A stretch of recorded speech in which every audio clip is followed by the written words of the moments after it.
बद्रीनाथ केदारनाथ सहित 4 धाम यात्रा शुरू करने सुप्रीम कोर्ट जाएगी उत्तराखंड सरकार। हाईकोर्ट के आदेश पर लगी थी रोक।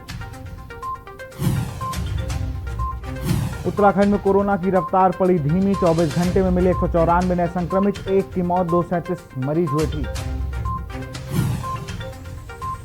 एम्स ऋषिकेश में म्यूकर माइकोसिस के मरीज में आई कमी। ब्लैक फंगस का एक भी नया मरीज नहीं हुआ भर्ती।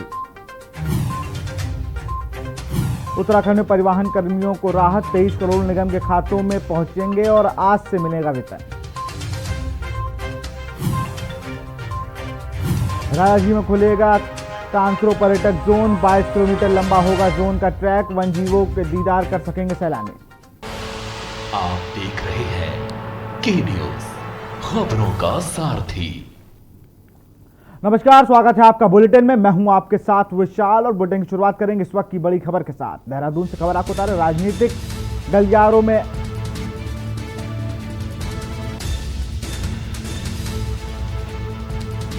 अटकलें तेज। मुख्यमंत्री तीरथ सिंह रावत दिल्ली के लिए रवाना। राष्ट्रीय अध्यक्ष जेपी नड्डा से आज होगी मुलाकात। मुख्यमंत्री के आज के सभी कार्यक्रम हुए स्थगित। बीजेपी हाईकमान के साथ उपचुनाव को लेकर हो सकता है मंथन।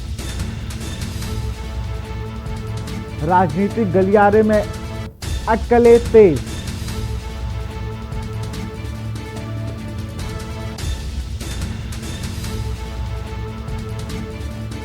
बीजेपी के राष्ट्रीय अध्यक्ष जेपी नड्डा से भी मिलेंगे टीएसआर। देहरादून में राजनीतिक गलियारों में अटकलेबाजी तेज। मुख्यमंत्री तीरथ सिंह रावत दिल्ली के लिए रवाना।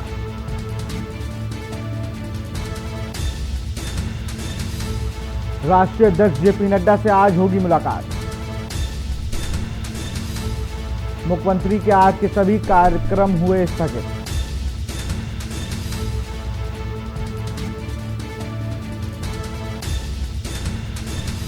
और इसी खबर पर ज्यादा जानकारी के लिए हमारे संवाददाता अशोक कुमार हमारे साथ जुड़ गए हैं लाइव। अशोक, उत्तराखंड की सियासत अगर इजीली चली जाए 5 साल तो बहुत बड़ी बात होती है। वो कोई गवर्नमेंट रही हो, वो चाहे कांग्रेस की रही हो या भाजपा की रही हो। भाजपा में त्रिवेंद्र सिंह रावत के हटने से लेकर TSR 2 की जो गवर्नमेंट आई, उनकी कैबिनेट आई, उसमें भी उतार चढ़ाव कम नहीं है। TSR अभी तक चुनाव नहीं लड़े हैं। 6 महीने की अवधि खत्म हो चुकी है। अब बड़ा सवाल है, आज सारे कार्यक्रम स्थगित करके दिल्ली जाना, राष्ट्रीय अध्यक्ष से मिलना, क्या मायने निकाले जा रहे हैं इसके? बिल्कुल विशाल, ये बात कहीं ना कहीं सही है। कल जिस तरह से भाजपा की यहाँ पर हम बात करते हैं तो रामनगर में जिस तरह से भाजपा का चिंतन शिविर 27, 28 और 29 में चिंतन शिविर जो चल रहा था वो कल खत्म हो चुका। अचानक मुख्यमंत्री तीरथ सिंह रावत के पास जब ये दिल्ली हाईकमान से मैसेज आता है और हाईकमान द्वारा ये बात कही जाती है कि अचानक उनको वहां पर बुलाया जाता है और कहीं ना कहीं उनको रिपोर्ट के लिए कहा जाता है। और आज मुख्यमंत्री तीरथ सिंह रावत के जो तमाम कार्यक्रम है वो स्थगित हो चुके हैं। राज्य मंत्री रेखा आर्या जो महिला एवं बाल विकास जिनके पास विभाग है, उनके कई कार्यक्रम, विभागीय कार्यक्रम थे जहां पर आज मुख्यमंत्री तीरथ सिंह रावत को पहुंचना था। और सचिवालय में कई शासकीय कार्य भी थे जिनको आज मुख्यमंत्री तीरथ सिंह रावत ने निपटाना था। वो तमाम कार्यक्रम आज पूरी तरह से स्थगित करके आज उनको दिल्ली बुलाया गया है। तो कहीं ना कहीं उत्तराखंड की राजनीति एक बार फिर से गर्मा चुकी है। कयासबाजी लगातार अब बढ़ती ही जा रही है क्योंकि आगामी 2022 में चुनाव होने हैं और खुद मुख्यमंत्री तीरथ सिंह रावत को 2 महीने बाद उपचुनाव भी लड़ना है। लड़ना ही नहीं है बल्कि जीतना भी है, क्योंकि अभी 2022 में अगर मुख्यमंत्री तीरथ सिंह रावत के नेतृत्व में चुनाव लड़ा जाएगा तो उनको पहले ये उपचुनाव लड़ना होगा, यानी कि इस दौर से गुजरते हुए इस जीत को हासिल भी करना होगा। तो कह सकते हैं कहीं ना कहीं कयासबाजी तेज हो चुकी है। आज दिल्ली में मुख्यमंत्री तीरथ सिंह रावत राष्ट्रीय अध्यक्ष जेपी नड्डा से मुलाकात करेंगे और कहीं ना कहीं ये भी अब इसके मुलाकात के बाद ये बात भी सामने आ सकती है कि मुख्यमंत्री तीरथ सिंह रावत अब 2 महीने बाद कहां से उपचुनाव लड़ेंगे, क्योंकि अभी मौजूदा समय की अगर हम बात करें तो गंगोत्री विधायक और हल्द्वानी की 2 सीटें अभी खाली पड़ी हैं और इसके अलावा 6 विधायक, कई ऐसे कैबिनेट मंत्री भी हैं जो अपनी सीट भी खाली छोड़ने के लिए तैयार है। लेकिन कहीं ना कहीं जिस तरह से अचानक आज उनको दिल्ली बुलाया जाता है, राष्ट्रीय अध्यक्ष जेपी नड्डा से आज वहां पर उनके साथ मंथन होगा और आगामी विधानसभा चुनाव को लेकर 2022 में इस चिंतन शिविर में क्या कुछ बातें रही हैं, कैसे मंथन किया गया है, विपक्ष के खिलाफ किस तरह से भूमिका निभानी है। क्योंकि अगर हम विपक्ष में बात करें, सबसे मजबूत कही जाने वाली कांग्रेस पार्टी के साथ साथ इस बार आम आदमी पार्टी भी है, जिसने 70 सीटों पर विधानसभा सीटों पर जीत का दावा किया है, लड़ने का दावा किया है कि 70 सीटों पर लड़ेगी। और केजरीवाल मॉडल को पूरे तरह से यहाँ पर लाने की बात जिस तरह से आम आदमी पार्टी कर रही है, तो कहीं ना कहीं भाजपा को ये बात भी ध्यान में रखनी होगी। क्योंकि आम आदमी पार्टी सीधा लगातार ये दावा करती आ रही है 2022 जो चुनाव होगा वो सीधा सीधा भाजपा और आम आदमी पार्टी के बीच में होगा। तो यहाँ पर आज इसी पर मंथन होगा कि आगामी 2022 को लेकर भाजपा की क्या रणनीति है और खुद मुख्यमंत्री तीरथ सिंह रावत की क्या रणनीति है उपचुनाव को लेकर और कहां से वो चुनाव लड़ेंगे। लेकिन ये मंथन के बाद ही पता चल पाएगा क्या क्या कुछ रहा आज के इस मंथन में। जी विशाल।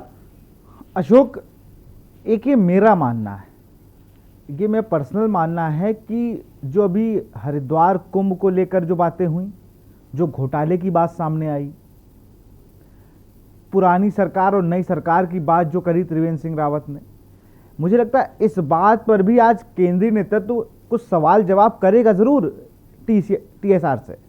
क्योंकि टीएसआर की 1 की गवर्नमेंट, त्रिवेंद्र सिंह की बात करें तो उन्होंने ऐसे कभी बयान दिए नहीं, उसके मुख्यमंत्री पद से हटने के बाद भी उन्होंने गरिमा बनाए रखी। लेकिन यहाँ पर कैबिनेट मंत्री, मुख्यमंत्री वो ऐसे ट्रीट कर रहे थे कि जैसे वो पूर्व में कांग्रेस की गवर्नमेंट रही हो। तो इसको लेकर भी आज एक सामंजस्य बैठाने की जो बात कही जा रही है, वो मुझे लगता है दिल्ली के दरबार से ही निकल के सामंजस्य बैठेगा।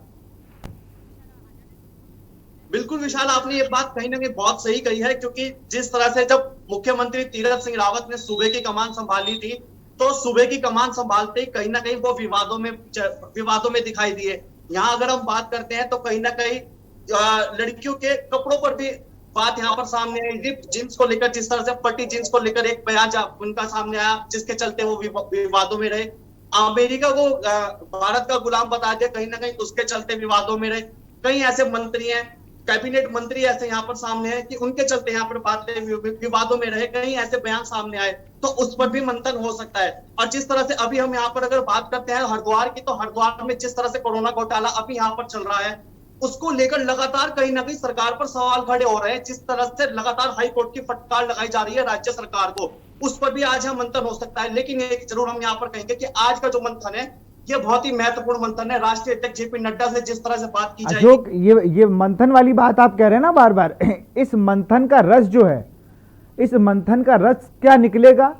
कहीं आखिरी में हम लोग इतनी बड़ी बड़ी बातें हो जा रही हमारे आपके बीच, कहीं एकदम से औपचारिक मुलाकात ना निकल आए, शिष्टाचार भेंट ना निकल आए। क्योंकि उत्तराखंड उस स्थिति में है जहां पर विपक्ष लगातार सरकार को घेर रहा है, मुख्यमंत्री खुद आकर तमाम चीज़ों पर सफाई दे रहे हैं। कहीं ना कहीं कैबिनेट मंत्री बैकडोर से निकलने में अपनी भलाई समझ रहे हैं, लेकिन मुख्यमंत्री एक योद्धा की तरह, एक कप्तान की तरह खुद हर चीज़ की जिम्मेदारी ले रहे हैं। वो चाहे हरिद्वार की बात हो या और भी किसी मसले पे बात की जाए।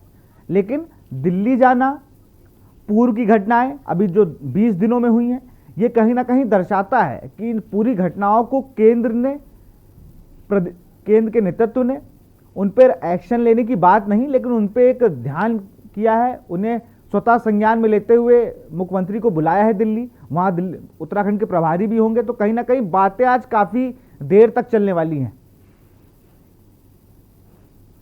बिल्कुल विशाल, ये बात सही है। यहाँ पर मुख्यमंत्री तीरथ सिंह रावत को दिल्ली तो बुलाया गया, इससे पहले मुख्यमंत्री तीरथ का 2 बार दिल्ली दौरा हो भी चुका है, जिसमें कि राष्ट्रपति और उपराष्ट्रपति, लोकसभा अध्यक्ष के साथ साथ कई कैबिनेट केंद्रीय मंत्रियों से खुद मुख्यमंत्री तीरथ मुलाकात भी कर चुके हैं। और उत्तराखंड के विकास कार्यों को किस तरह से आगे ले जाया जाए, और खुद क्योंकि मुख्यमंत्री सबसे पहले उत्तराखंड में शिक्षा के रूप में सामने आए थे, तो शिक्षा में किस तरह से बढ़ोतरी की जाए, या फिर पर्यटन के क्षेत्र में किस तरह से आगे उत्तराखंड राज्य को लेके जाया जाए, या अन्य हम बात करें रोजगार की, क्योंकि जिस तरह से कोरोना काल के चलते रोजगार पूरी तरह से ठप हुआ, रोजगार को अर्थव्यवस्था को किस तरह से वापस पटरी पर लाया जाए, इसको लेकर भी आज मंथन हो सकता है। साथ ही साथ स्वास्थ्य की अगर हम यहाँ पर बात करते हैं तो उत्तराखंड में स्वास्थ्य जिस तरह से कहीं ना कहीं लचर दिखाई दिया, कहीं ना कहीं लगातार विपक्ष जिस तरह से सरकार को आड़े हाथों लेता हुआ नजर आया, तो उसको लेकर भी आज मंथन हो सकता है। क्योंकि चारधाम यात्रा भी अभी शुरू होनी थी, जिस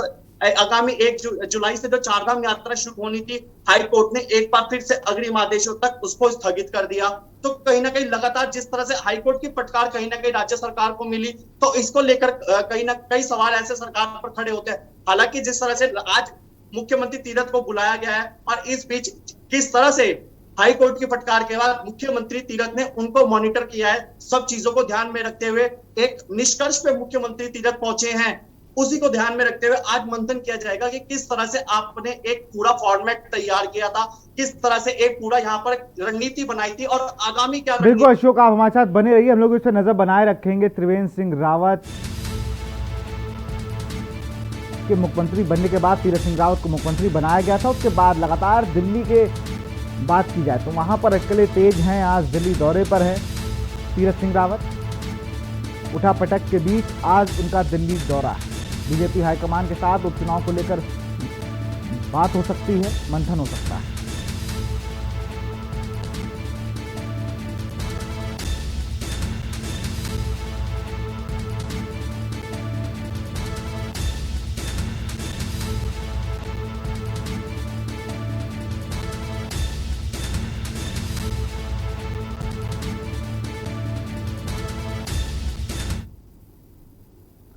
उत्तराखंड की प्रसिद्ध चार धाम यात्रा के शुरू होने से पहले ही यात्रा में एक बार फिर से संकट के बादल मंडराने लगे।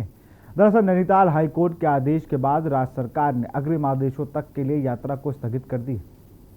आपको बता दें कि सोमवार को हाईकोर्ट नैनीताल ने 1 जुलाई से चार धाम यात्रा शुरू करने के राज्य कैबिनेट के फैसले पर 7 जुलाई तक रोक लगा दी थी। कोर्ट के आदेश के बाद सरकार ने भी अग्रिम आदेशों तक के लिए यात्रा को स्थगित कर दिया। ऐसे में सवाल यह है कि क्या चार धाम यात्रा स्थगित होना सरकार की नाकामी है? देखिए इस रिपोर्ट में।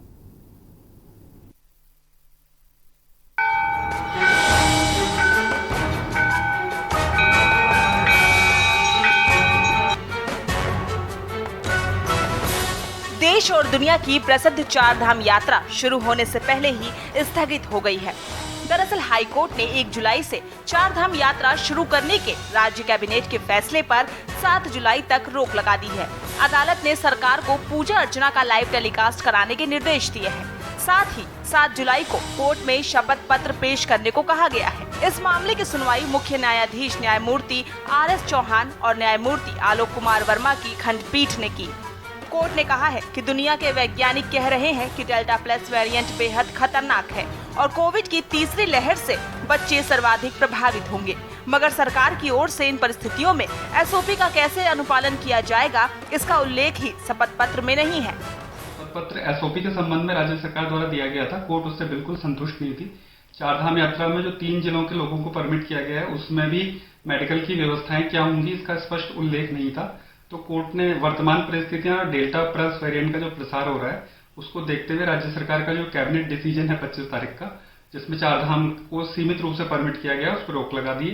और साथ ही कोर्ट ने ये डायरेक्ट किया है कि लोगों की धार्मिक भावनाओं का भी कोर्ट को ख्याल है, इसलिए गवर्नमेंट को डायरेक्ट किया है कि चारधाम की समस्त पूजा अर्चना की लाइव स्ट्रीमिंग पूरे देश में उसका लाइव टेलीकास्ट किया जाए, ताकि श्रद्धालु घर बैठे उसको देख सके। और कोर्ट का कहना है कि लोगों का जीवन बचाना सबसे ज्यादा इंपॉर्टेंट है और SOP का अनुपालन करने में राज्य सरकार बार बार विफल हो रही है, इसलिए इस डिसीजन को इम्प्लीमेंट ना किया जाए और अगली तारीख तक कोर्ट को बताया जाए कि लाइव स्ट्रीमिंग की क्या व्यवस्था की। वहीं हाईकोर्ट के फैसले के बाद राज्य सरकार ने भी चार धाम यात्रा को लेकर U-टर्न ले लिया है। नए आदेश के तहत अब उत्तराखंड सरकार ने चार धाम यात्रा को अगले आदेश तक के लिए स्थगित कर दिया है। वहीं शासकीय प्रवक्ता सुबोध उनियाल का कहना है कि सरकार हाईकोर्ट के आदेश का अध्ययन कर रही है, जरूरत पड़ी तो सुप्रीम कोर्ट भी सरकार जाएगी। अभी जजमेंट की कॉपी प्राप्त नहीं हुई है, जजमेंट की कॉपी प्राप्त होते ही उस पर परीक्षण किया जाएगा। परीक्षण करने के बाद अगर जरूरत पड़ी तो सरकार उच्चतम न्यायालय जाएगी। सर, आप लोगों ने फुल प्रूफ प्लान बनाया था, अधिकारियों की नियुक्ति भी आपने कहा था। मैंने आपसे इसीलिए कहा कि हाईकोर्ट का लिखित आदेश मिलने के बाद उसका परीक्षण सरकार करेगी और परीक्षण करने के बाद आवश्यकता पड़ी तो सरकार उच्चतम न्यायालय जाएगी। मतलब सरकार सर अभी रुकने के प्लान में नहीं है, सीधे अगर जरूरत पड़ी तो आप लोग हाईकोर्ट। देखिए, हमने सब कुछ पूरी तरह परीक्षण करने के बाद और सारी व्यवस्था देखने के बाद चारों धामों में कुल मिलाकर के 750 यात्री ही चारों धामों में कुल मिलाकर के दर्शन कर सकते थे। इस तरह का संख्या भी सीमित की थी और एक एक वरिष्ठ अधिकारी को हर धाम में जो देवस्थानम बोर्ड और जो जिला प्रशासन के साथ बैठ के उनके साथ कोऑर्डिनेशन के साथ यात्रा की तैयारियों की मॉनिटरिंग करने का काम की जिम्मेदारी के साथ भेजने का निर्णय लिया था। ऐसी परिस्थिति में माननीय उच्च न्यायालय द्वारा जो निर्णय दिया गया, जो स्टे किया गया, उसके मैंने आपसे कहा कि उसके निर्णय की कॉपी मिलने के बाद, उसके परीक्षण के बाद ही सरकार इसमें आगे का निर्णय लेगी। वहीं इस मामले पर सियासत भी गर्मा गई है। कांग्रेस प्रदेश प्रवक्ता गरिमा मेहरा देसानी का कहना है कि सरकार ने बिना तैयारी के 1 जुलाई से चारधाम यात्रा शुरू करने का फैसला लिया है। सरकार के इस फैसले से प्रदेशवासियों में असमंजस की स्थिति बनी हुई है, जबकि हाईकोर्ट की चिंता जायज है। होमवर्क करें, आप पहुंच जाते हैं वहां हाईकोर्ट के पास, बार बार आपको हाईकोर्ट से फटकार पहुंचती है, आप इतने अनर्गल जवाब वहां पर दाखिल करते हैं। जब आपको 28 जून का समय मुकर्रर था कि आपने जवाब दाखिल करना है 28 जून को उच्च न्यायालय में, आपने आनन फानन में 25 जून पे किस लिए आपने बैठक बुला ली, कैबिनेट बैठक, और आपने निर्णय ले लिया कि हम 1 जुलाई से चारधाम यात्रा करेंगे शुरू। उससे आपने ये किया कि आपने पूरे प्रदेश को असमंजस में डाल दिया। पंडा पुरोहित समाज है हमारा परिवहन और पर्यटन से जुड़ा हुआ व्यवसायी है, हमारा प्रदेश का युवा जिसका लाखों लाख युवाओं का रोजगार धार्मिक पर्यटन से जुड़ा हुआ है, हमारा चारधाम का यात्री असमंजस में पड़ गया, यहाँ की जनता असमंजस में पड़ गई। तो आपने 1 जुलाई से कह तो दिया, वहां आप हाईकोर्ट में अपना जवाब संतुष्ट रूप से उसको संतुष्ट नहीं कर पाए हाईकोर्ट को, और अब हाईकोर्ट ने ये कहा है कि 1 जुलाई नहीं 7 जुलाई से यहाँ पर यात्रा होगी, और आपको सजीव चित्रण करने के लिए कहा है, लाइव टेलीकास्ट दिखाने के लिए कहा है कि आप कैसे व्यवस्थाएं करेंगे, आप कैसे टेस्टिंग की प्रक्रिया करेंगे, क्योंकि हाईकोर्ट को कहीं ना कहीं ये डर है कि चारधाम यात्रा का हश्र भी कुंभ की तरह ना हो। कुल मिलाकर चारधाम यात्रा के शुरू होने से पहले ही स्थगित होने से सरकार की फजीहत होने के साथ ही इससे जुड़े लोग भी मायूस हो गए हैं। ऐसे में ये देखना दिलचस्प होगा कि सरकार आगे क्या कदम उठाती है। क्या सरकार हाईकोर्ट के फैसले के खिलाफ सुप्रीम कोर्ट जाएगी? क्या 7 जुलाई के बाद उत्तराखंड के चारधाम यात्रा शुरू होगी? इससे भी बड़ा सवाल ये है कि क्या चारधाम यात्रा स्थगित होना राज्य सरकार आधी अधूरी तैयारी का ही नतीजा है? देहरादून से के न्यूज इंडिया के लिए अंकित काला की रिपोर्ट। यहाँ रुकते छोटे से ब्रेक के लिए जल्द हाजिर होंगे। आप देख रहे हैं के न्यूज, खबरों का सारथी। पर ये दिल है कि चख रहा है उन्हीं अल्फाजों का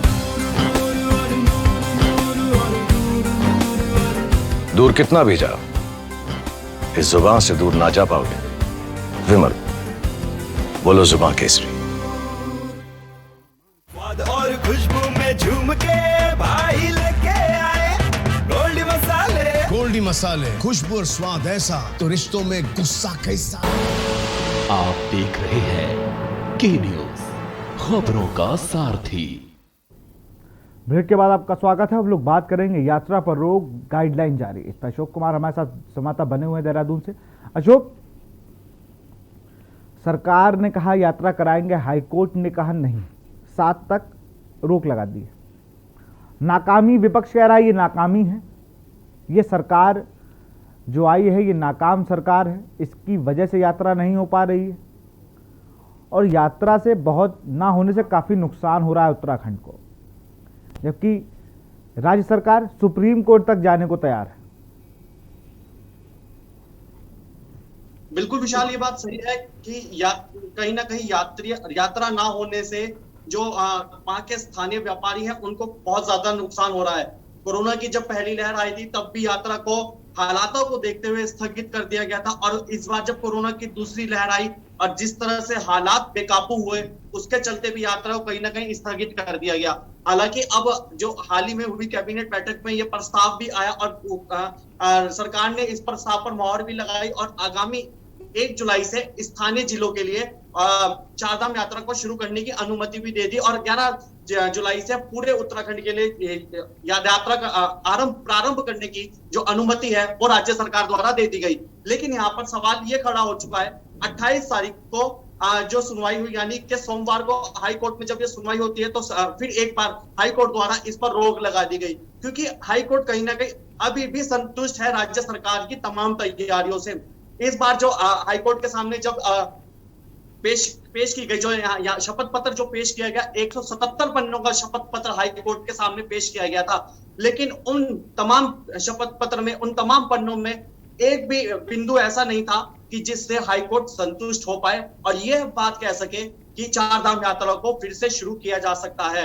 कहीं ना कहीं लगातार हाई कोर्ट द्वारा राज्य सरकार पर उंगली उठ रही है। लगातार हाई कोर्ट का यह मानना है कि आधी अधूरी तैयारियों के साथ राज्य सरकार चार धाम यात्रा शुरू कराना चाहती है, क्योंकि लगातार हाई कोर्ट द्वारा यह बात भी कही जा रही है कि जिस तरह से जो हाल कुंभ के दौरान हुआ, आदि अधूरे के साथ कुंभ को किया गया और जो हालात वहां पर बिगड़े, जिस तरह से संक्रमण की के ग्राफ में तेजी से ऊपर गया, उसी आदि अधूरे के साथ कुंभ चार धाम यात्रा का भी हाल ऐसा ना हो। ऐसे को इस हालात को ध्यान में रखते हुए कोरोना की जिस तरह से दूसरी वेव जो अभी जो पूरी खत्म भी नहीं हुई है और जिस तरह से तीसरी लहर की आशंका यहाँ पर पूरी जताई जा रही है, विशेषज्ञ द्वारा जिस तरह से कहा जा रहा है कि जुलाई सप्ताह के आखिर में या फिर अगस्त के पहले सप्ताह में। बिल्कुल अशोक, एक बात और भी है, अगर आप देखें हरिद्वार में जो चीजें हुई, हरिद्वार कुंभ में जो बातें उभर कर आई, तैयारियां नहीं थी, ये मान लीजिए अब,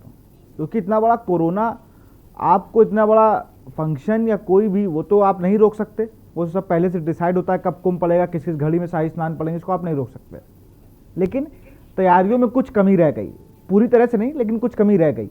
सरकार 170 पन्ने की चीज़ें में दे रही है कोर्ट में, उसके बाद भी अगर नहीं मान रही तो आप ये समझिए कि एक बड़ा कारण है इसका कि कितना सतर्क है आपका न्यायपालिका। उसने कहा कि अब कोई खिलवाड़ नहीं, क्योंकि सिर्फ उत्तराखंड के लोग ही नहीं, बाहर से भी पर्यटक आते हैं, जिसको देहरादून को काफ़ी नुकसान हो सकता है। जितना राजस्व मिलेगा उससे कहीं ज़्यादा बीमारी का प्रकोप भी मिलेगा। तो मुझे लगता है प्रशासन 7 जुलाई के बाद न्यायपालिका का सुप्रीम कोर्ट आप जाते भी हैं तब भी आपसे तैयारियों की डिटेल मांगी जाएगी, आप क्या तैयारी कर रहे हैं, लेकिन ऐसी कोई डिटेल अभी सार्वजनिक तो आई नहीं है। अंदरूनी क्या डिटेल है ये किसी को पता नहीं। तो मुझे लगता है कि पूरी तैयारी अगर कर लेंगे सरकार, तब कहीं ना कहीं चार धाम यात्रा कराने में ही सफल हो पाएंगे। बगैर तैयारियों की चार धाम यात्रा सफल नहीं हो सकती। बिल्कुल विशाल, यहाँ पर आपको एक बयान बताना चाहूंगा जो कि शासकीय प्रवक्ता सुबोध उनियाल द्वारा दिया गया था इस कोरोना काल के चलते। जब कोरोना की दूसरी लहर चल रही थी तो यह कहा गया था हालातों जो ढिलाई है कोरोना काल के चलते, ढिलाई तब तक नहीं दी जाएगी जब तक हालात नियंत्रण में ना हो। किसी के दबाव में आकर ढिलाई बिल्कुल नहीं दी जाएगी, क्योंकि अगर यहाँ पर पता है कि जिस तरह से कोरोना की दूसरी लहर आई है और यहाँ पर अगर ढिलाई दे दी जाती है तो यह कहना बिल्कुल भी गलत नहीं होगा कि संक्रमण का जो ग्राफ है वो फिर से नहीं बढ़ेगा। ठीक यही बात हाई कोर्ट भी अब कह रहा है कि अगर चार धाम यात्रा को शुरू करना है तो इस तरह से तैयारियां करनी होंगी कि अगर तीसरी लहर भी दस्तक देती है, क्योंकि 100 से अधिक मामले पूरे देश में तीसरी लहर को लेकर भी जितने नए वेरिएंट आ रहे हैं कोरोना को, उसको देखते हुए भी तैयारियां कुछ हम लोग को बड़े स्तर पर करनी होगी। तमाम जानकारी के लिए बहुत बहुत शुक्रिया अशोक आपका। हम लोग बात कर रहे चार धाम यात्रा पर एक बार फिर से रोक लग गई। अदालत ने हाईकोर्ट ने 7 जुलाई तक यात्रा पर रोक लगा दी है। उत्तराखंड सरकार अब सुप्रीम कोर्ट जाने का मन बना रही है।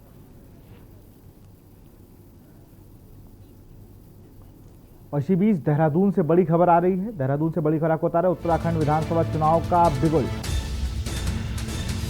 प्रधानमंत्री नरेंद्र मोदी फूकेंगे चुनाव का बिगुल।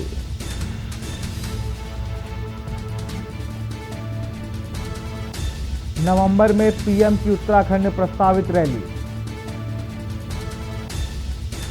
जल्द होगी रैली के स्थान और तारीख की घोषणा। प्रधानमंत्री मोदी फूकेंगे चुनाव का बिगुल।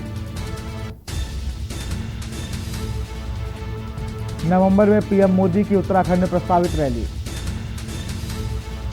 बीजेपी प्रदेश अध्यक्ष मदन कौशिक ने दी पत्रकार वार्ता में जानकारी, जल्द होगा रैली के स्थान और तिथि की घोषणा। बीजेपी प्रदेश अध्यक्ष मदन कौशिक ने दी जानकारी। देहरादून से खबर आपको बता रहे हैं, उत्तराखंड विधानसभा चुनाव का बिगुल फूका।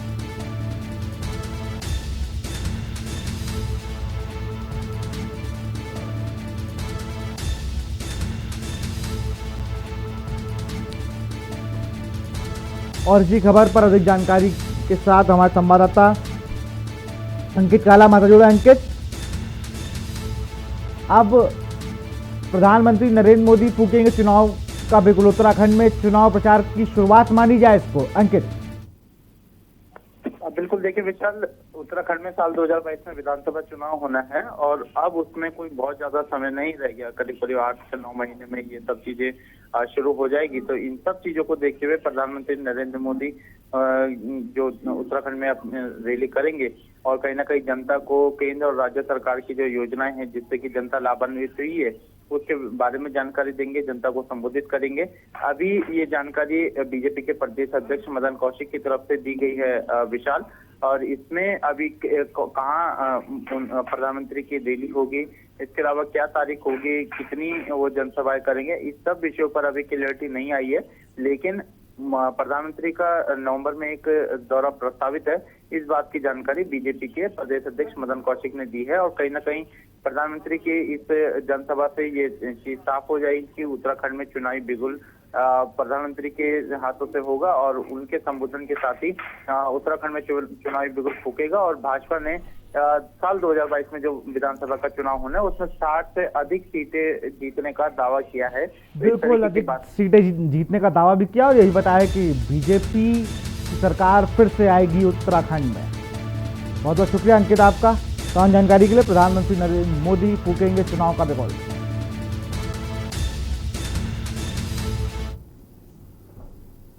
अल्मोड़ा मेडिकल कॉलेज के प्राचार्य का मसला मुख्यमंत्री दरबार में पहुंच गया है। अल्मोड़ा जिले की कोविड प्रभारी मंत्री रेखा आर्या ने मुख्यमंत्री तीरथ सिंह रावत को पत्र लिखकर मेडिकल कॉलेज के प्राचार्य को तत्काल हटाने का आग्रह किया है। प्राचार्य पर हाल ही में कोविड की समीक्षा बैठक में प्रोटोकॉल की अनदेखी करने का आरोप लगाया है। स्वतंत्र प्रभार मंत्री रेखा आर्या के पास अल्मोड़ा जिले के कोविड प्रभारी मंत्री का दायित्व भी है। उन्होंने हाल ही में अल्मोड़ा जिले में कोविड की स्थिति और संभावित तीसरी लहर से निपटने की तैयारियों के मद्देनजर समीक्षा की थी। समीक्षा बैठक में देहरादून अल्मोड़ा मेडिकल कॉलेज के प्राचार्य ने कोविड के संबंध में प्रस्तुतीकरण दिया था। आरोप है कि प्रस्तुतीकरण के दौरान उनके द्वारा न सिर्फ फोन कॉल रिसीव की गई बल्कि 3 मिनट तक बात की गई। इस पर मंत्री आर्या ने कड़ी नाराजगी जताई। फिलहाल खबरों में इतना ही। देखते रहिए के न्यूज़ इंडिया। नमस्कार।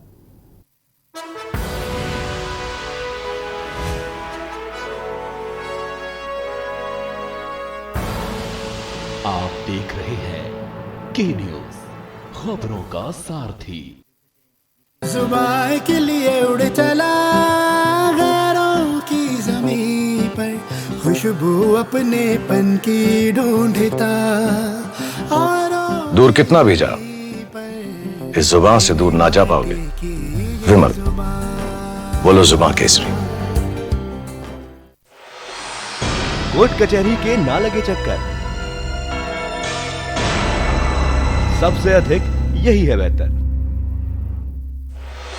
लेकिन बढ़ ही जाए पाला तो कहां जाए, क्या करें? घबराए नहीं, अब हर मुश्किल होगी आसान।